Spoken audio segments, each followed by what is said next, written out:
బామ్మా బామ్మా, ఇక్కడే తగలడ్డానే. సూపులొక చోట, పెళ్లిపోక చోట. ఏం కూర చేసావు? అవును, ఏంటి లోపలికి తొంగి తొంగి చూస్తున్నావు? అబ్బే, బావ ఎక్కడున్నాడా అని. బావ ఇంతసేపు ఇంట్లో ఉంటాడా? ఎప్పుడో వెళ్ళిపోయాడు. ఇదిగో చూడు, అసలు నీకెవరు కావాలో సూటిగా అడగరాదు. అది కాదే బామ్మ, బావెవర అమ్మాయిని ఎత్తుకొచ్చాడటగా?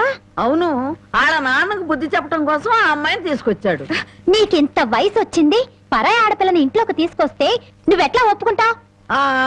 ఒక వారం రోజులు ఇంట్లో ఉంటే ఏం పోయిందంట? వాంతులు కావడానికి వారం రోజులు చాలు అంట. అందులోనూ నీ మనవడు చెయ్యేస్తే కరెంటు స్తంభానికి కూడా కడుపు అవుతుంది. ఇంతకీ ఆ అమ్మాయి ఎక్కడుంది?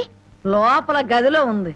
అది కాదు బామ్మ, ఆ అమ్మాయి నాకంటే బాగుంటుందా? లోపలికి వెళ్ళి చూడవే.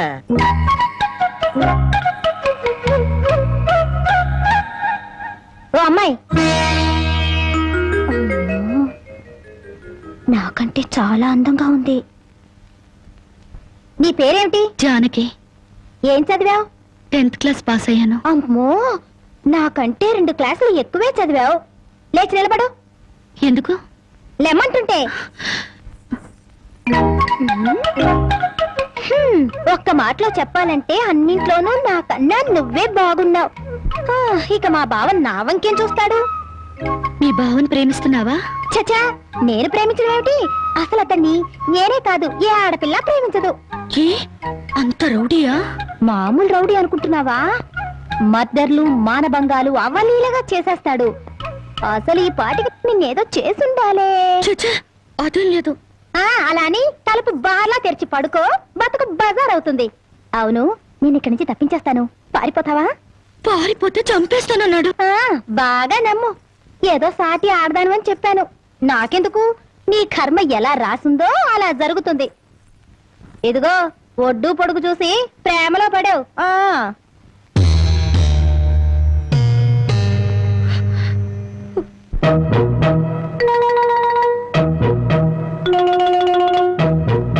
ఆ రాంబాబు గారు అమ్మాయి గారిని బలవంతంగా తీసుకెళ్తాడా? సమయానికి నేను ఊళ్ళో లేకపోతే సరిపోయింది, కానీ ఉన్నట్టయితే ఒక శవం లేచిపోయింది. మరి ఆ సమయానికి ఎక్కడ తెచ్చావు? ఆ శవం నాదే అవుద్దని అనుమానం వేసి నా శవాన్ని నేనే కాపాడుకున్నా. ఏడ్చావులే. అమ్మాయిని తీసుకొచ్చి వాడికి తగిన బుద్ధి ఎలా చెప్పాలని నేను ఆలోచిస్తుంటే నీ పిచ్చివాడేమిటి? పోనీ మనమే పోలీసులకు ఫోన్ చేస్తే? మామ అల్లుళ్ళు జైలుకి, మనం బెయిల్కి. మరి ఏమనుకున్నారు? ఈ విషయం పోలీసుల దాకా వెళ్ళిందంటే పసిబిడ్డను చంపినందుకు అల్లుణ్ణి, అల్లుణ్ణి కాపాడినందుకు మామని, పోలీసులు వీళ్ళిద్దరిని పోలీస్ స్టేషన్ లో పెట్టి చెత్త కొడుతుంటే పసిపిల్లలు ఏడ్చినట్టు ఏడుస్తారు. సముదాయించడానికి కూడా ఎవరు రారు. అయ్యగారు, ఏ గొడవ లేకుండా అమ్మాయి గారితో అన్ని విషయాలు మాట్లాడి నేను తీసుకొచ్చేస్తాను కదా. అమ్మగారు, దారిలో తింటానికి కాసిన మురుకులు సంచులేసి ఇవ్వండి. మద్దర్లు మానభంగాలు అవలీలగా చేసేస్తాడు. మద్దర్లు మానభంగాలు అవలీలగా చేసేస్తాడు.